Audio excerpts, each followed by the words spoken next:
So yun guys, so magandang buhay po Pilipinas, magandang buhay po Luzon, Visayas, Mindanao at sa buong mundo mga kasyawing.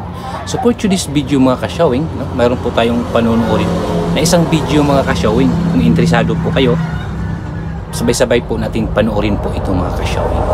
And don't forget to like, share and comment down below mga kasyawing. Pang makikita po natin kung ano po ang inyong reaction at komento po dito sa video na ito mga kasyawin. And don't forget to subscribe mga kasyawin.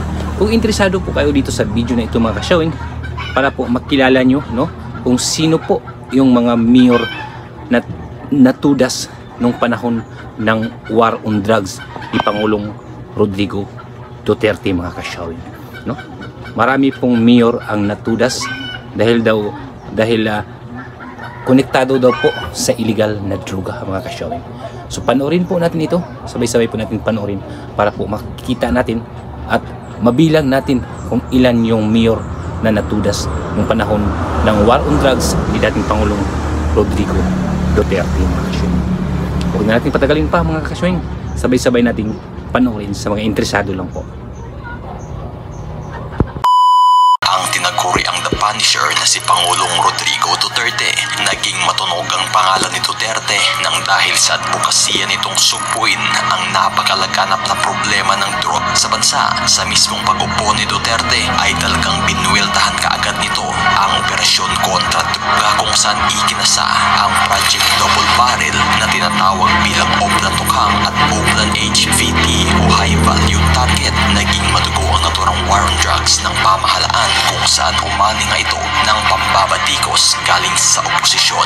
Ngunit sa likod ng mga pagpuna ay siyang mas pinaigting palalo ng pamahalaan ang naturang operasyon. Bagay na walang sinasantong pangalan o propesyon ang naturang war on drugs kung saan matapang na isiniwalat ni Duterte sa publiko ang bawat pangalan ng mga politikong sangkot sa iligal na kalakaran, partikular na ang mga mayors na umano'y isa sa pinakamalaking protektor ng drugas sa bansa. Bagay na sa mismong panunungkulan nga ni Duterte, todas ang nasa 28 bilang ng mga mayors at vice mayors kung saan karamihan dito ay mga alkalde na nasa tinatawag na narcolist ng pamahalaan. Kaya ngayon ay isa-isahin natin ang mga alkalde o mayor na umano'y may kinalaman sa kalakaran ng drug na pinatahimik o napaslang sa kapanahunan ng war on drugs.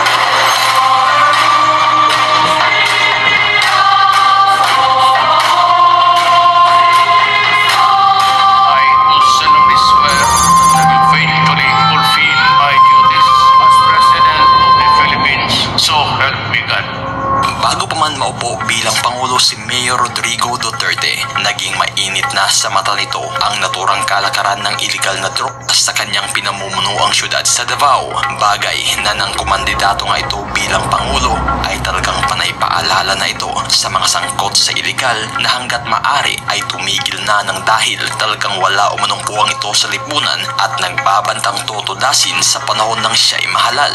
At sa mismong pag-upo nga ni Pangulong Rodrigo Duterte, dito na niya isiniwalat ang nakakaalarmang bilang ng mga taong sangkot sa kalakaran ng iligal na talagang umabot ng milyong bilang. Ngunit talagang ibinunyag rin ni Duterte ang pangalan ng umano'y mga narco-politician na karamihan sa mga ito ay mayor o alkalde na naging protektor ng iligal sa kanilang pinasasakupan. Bagay na hindi nga maitatanggi, pumalo sa dosenang bilang ng mga alkalde ang natodas sa panahon ng giyera kontra droga ng administrasyon kung saan ilan nga dito ay naugnay sa naturang drug-related death at ang iba namay purong away politikal lamang. Una sa listahan ay si Samsudin Dimaugom. Si Samsudin Dimaugom ay isang mayor ng Dato Saudi Ampatuan, Maguindanao. Pinasok ni Samsudin ang politika taong 2012. Ito'y matapos inendorso ng nooy gobernador na si Esmael Manguda Dato. Nakilala si Dimaugom sa bansag na Pink Mayor. Ito'y nang dahil sa kahiligan niya ng kulay na pink. Makikitang ang mismong bahay ng mayor ay kulay pink rin ang naturang sasakyan nito at kahit moske sa kanila ilang lugar ay pininturahan ng kulay pink. Isa sa hugot ng mayor sa pagkahilig nito sa kulay pink ay nang dahil umano ang kulay ito ay nagsisimbolo ng love and peace na dapat at kinakailangan ng isang rehiyon na dekada ng nabalot ng Moro insurgency. Bagamat hinangaan man si Samsudin ng kanyang mismong mga kababayan sa Maguindanao nang dahil sa kanyang kabutihan, sa di inakala kasama pala sa naturang listahan ang mayor at mismong asawa nito sa narcolist politician ni Pangulong Duterte. Bagay na siyang maring itinanggi naman ng mayor at kanyang asawa ang pagkadawit, at bilang tugon sa pagkadawit ng kanilang pangalan, kaagad silang sumuko sa mismong kapulisan at nag-utos ng isang mandatory drug test sa kanyang mga tauhan upang patunayang siya'y walang kaugnayan. Ngunit Oktubre 28 taong 2016, isang checkpoint ang ikinasa ng mga pulisya sa Makilala, North Cotabato. Ito'y nang makatanggap sila ng impormasyong may gagawing drug transport ang mayor kasama ang kanyang mga tauhan. Ngunit nang sitahin na ng mga pulisya ang convoy ng mayor sa mismong checkpoint, kaagad na lamang umanong nagpaputok ang mga tauhan ng mayor na nagresulta kung kaya't kinabukasan sumuko si Rolando Espinosa kay PNP Chief Bato de la Rosa sa mismong Camp Crame at nanawagan sa kanyang anak na sumuko na rin.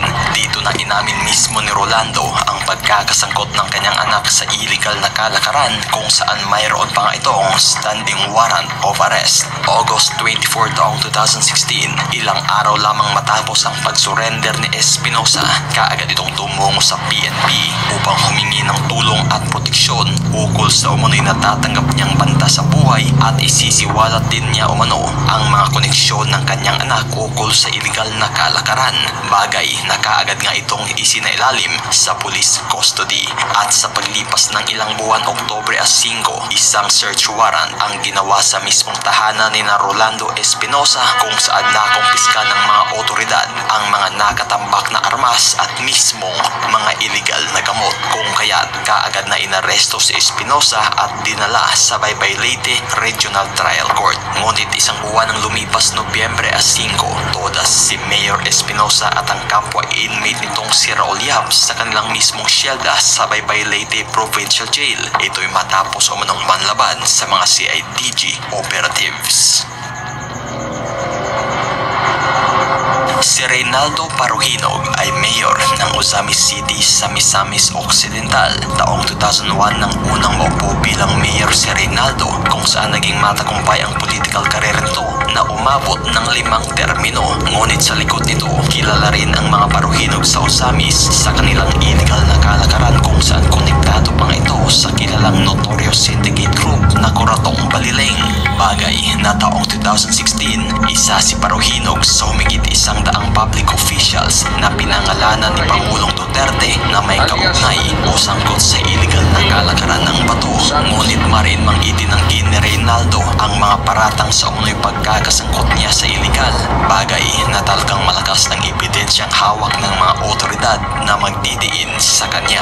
At hanggang Hulyo 30 taong 2017, sa oras na alas 2:30 ng madaling araw, isang operasyon ang ikinasa ng Ozamis City Police at CIDG Region 10 kung saan bitbit ang 6 na search warrant laban kay Mayor Reynaldo Aldong Paruhinog at sa iba pang kasamahan nito na ukol sa umunoy unlicensed gun na nakaimbak sa naturang mga bahay ng Paruhinog.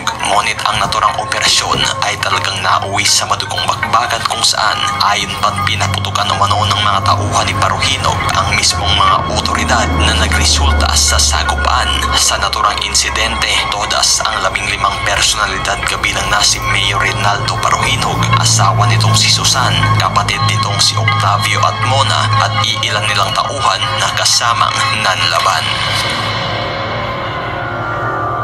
Si Antonio Halili ay mayor ng Tanawan, probinsya ng Batangas. Bantog ang pangalan ni Halili sa kanilang bayan ng dahil sa tila ba kamaing bakal na paraan kung kanyang itrato ang mga taong sangkot sa krimen at lalo na't ang mga sangkot sa illegal na kalakaran. Bagay na sa mismong pagpasok nga ng Administrasyong Duterte kung saan ipinatupad ang giyera kontra droga, naging mas tumunog pa ang pangalan ni Halili nang dahil sa kanyang parusang tinatawag na walk of shame, kung saan ipinaparada sa buong syudad ang mga personaheng sangkot sa droga kung saan may nakasabit na cardboard sa bawat katawan na may nakasulat, "Ako'y pusher, huwag tularan." Ngunit sa likod ng kanyang pagpapakitang suporta sa kampanya kontra droga, kalaunan taong 2017, sabit ang pangalan ni Mayor Antonio Halili na umano'y may kinalaman pala sa kalakaran ng iligal sa kanilang bayan. Ngunit itinanggiman ng husto ni Halili ang mga paratang, naging dahilan pa rin ito upang withdrawin ang kanyang supervisory powers sa mga local police sa kanyang syudad noong Oktubre taong 2017. At sa paglipas nga ng mga buwan, July 2, 2018, kasagsagan ng flag ceremony sa mismong Tanawan City Hall, bigla na lamang humandusay ang katawan ng mayor. Ito'y matapos tamaan ng bala sa kanyang mismong dibdib. Kaagad namang rumisponde ng putok ang tauhan ng mayor sa mismong pinanggalingan ng bala, ngunit wala na sa posisyon ang sospek na tumira sa mayor. Bagamat nadalaman sa ospital si Mayor Halili, kalaunay binawian rin ito ng buhay. At ayon nga ni Pangulong Duterte, ay kunwari at pagpapanggap lamang umano ang naging aksyon ni Halili laban sa droga upang matakpan ang pagkasangkot nito sa naturang kalakaran. Si David Navarro ay isang mayor ng Clarin, Misamis Occidental. Taong 2013 nang unang maupo bilang board member sa 2nd District ng Misamis Occidental si Navarro at matagumpay ngang naipanalo ang posisyon ng mayor taong 2016. Ngunit taong 2019 ay naresto si Mayor Navarro sa Mactan, Cebu International Airport. Ito'y matapos reklamo ng pambubugbog sa isang masahista at act of lasciviousness. Sa kuha ng isang CCTV footage sa naturang massage spa sa Cebu, makikitang pasimpleng sinuntok ng mayor ang isang lalaki at ito'y pinatalikod at tinuhod pa.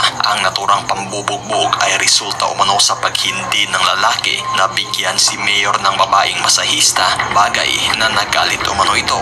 Ngunit nang mapagbigyan ng mayor sa gusto nito, dito na umano sinubukang suhulan ng mayor ang babaeng masahista upang gumawa ng bagay na hindi kaakit-akit, dahilan nga na inireklamo ang mayor at sinampahan ng kaso. Ngunit Oktubre 25 ng parehong taon, habang nakasakay sa isang mobil si Navarro na patungo sana sa Cebu Prosecutor's Office para harapin ang mga nakasampa niyang kaso, bigla na lamang hinarang ng isang van ang sinakyang mobil ng mayor kung saan sakay sa van ang tinatayang nasa 10 lalaki na purong may bitbit na matataas na kalibre ng baril. Dito na hinila ang mayor palabas sa mobil at kaagad pinaputukan ng ulo na nagresulta nga sa agarang pagkasawi nito. Walang habas na ring tinadtad ng bala ang naturang mobil na sinakyan ng mayor na nagresulta sa pagkasugatan ng 4 pang personahe. At ayon nga sa report na isa rin si Mayor Navarro sa mga pinangalanan ni Pangulong Rodrigo Duterte bilang narco-politician na may kinalaman sa patuloy na laganap ng iligal sa kanyang lugar. Si Mariano Blanco III ay isang mayor sa bayan ng Ronda, probinsya ng Cebu. Naging pabalik-balik na sa posisyon si Blanco kung saan mayor na ito mula 1998 hanggang 2007, vice mayor taong 2007 hanggang 2010 at nasa pang-4 na termino na mula taong 2010 nang muli itong mahalal bilang mayor. Ngunit taong 2017, napasama ang pangalan ni Blanco sa naturang narco-politician list ni Pangulong Duterte, dahilan upang tanggalan siya ng supervisory powers sa mga local police nang dahil sa pagkasangkot nito. September 5 taong 2018, bandang 1:30 ng madaling araw, isang van ang pumarada sa town hall ng Ronda kung saan lulan ito ng mga kalalakihang may bitbit na matataas na kalibre ng baril. Kaagad pumasok ang mga sospek sa mismong tanggapan ng mayor at walang habas nilang pinaputukan ang mayor na sa mga oras na iyon ay natutulog lamang sa sofa sa loob ng kanyang opisina. Kaagad din namang naisugod ang mayor sa pagamutan, ngunit kalaunan binawian rin ito ng buhay. Si Cesar Perez ay mayor ng Los Baños, Laguna. Isa ng subok na politiko si Perez kung saan taong 2001 pa nang maging mayor na ito na tinapos ang 3 termino. Taong 2013 naman nang tumakbo muli sa pagka-mayor si Perez matapos itong maupo bilang vice governor ng Laguna mula taong 2010 hanggang taong 2013. Isa sa mga advokasya ng mayor ay nakatutok sa environmental protection kung saan naging first municipality ito sa buong bansa bansa na nagban sa paggamit ng plastic bag. Ngunit naging isa man sa pinakahinahangaang politiko si Perez sa kanilang bayan, sabit pa rin ang pangalan nito sa narcolist politician ng Pangulo, kung saan 2019 nang tinanggalan nga ng police power si Mayor Perez nang dahil sa pagkadawit ito sa illegal trade. Ngunit saad ng mayor na purong pamumulitika lamang umano ito nang dahil 2017 pa daw ay may mga usap-usapan ng sangkot siya, ngunit sadyang pinaliwalan niya ito sa kadahilan ng wala umano itong katotohanan. Kasunod na taon, December 3 taong 2020, sa mismong Los Baños Municipal Hall bandang alas 8:45 ng gabi, bigla na lamang binaril ang mayor ng di nakilalang dalawang lalaki na pinunto mismo ang likurang ulo nito at dalawang tama sa dibdib. Kaagad isinugod ang mayor sa ospital, ngunit bandang alas 9, tuluyan na rin itong binawian ng buhay. Ang mga pangyayaring ito ay ilan lamang sa mga politikong pinatahimik sa kasagsagan ng gyera kontra droga ng pamahalaan, kung saan karamihan nga nito ay mga di umano'y narco-politicians na minsan ang pinangalanan at binalaan ng Pangulong Duterte na hanggat maaari ay umiwas sa kalakaran ng droga para sa kapakanan at ikabubuti ng bayan. So iyan mga ka-showing, no? Nakikita po natin ang video pong iyon mga ka-showing, no? Galing po ito sa Alamin PH po, itong video na itong na pinapanood po natin mga ka-showing. Sana'y nagustuhan nyo po itong video na ating pinapanood mga ka-showing. And don't forget to subscribe and comment down below po kung ano po ang inyong masasabi tungkol dito po sa video na ating pinapanood mga ka-showing. Maraming salamat po. Sana'y nagustuhan nyo po itong video pong ito, sa mga interesado lang po na malaman kung sino po ang mayor na natudas po sa panahon ng war on drugs ni dating Pangulong Rodrigo Duterte. Ayan mga ka-showing, thank you for watching.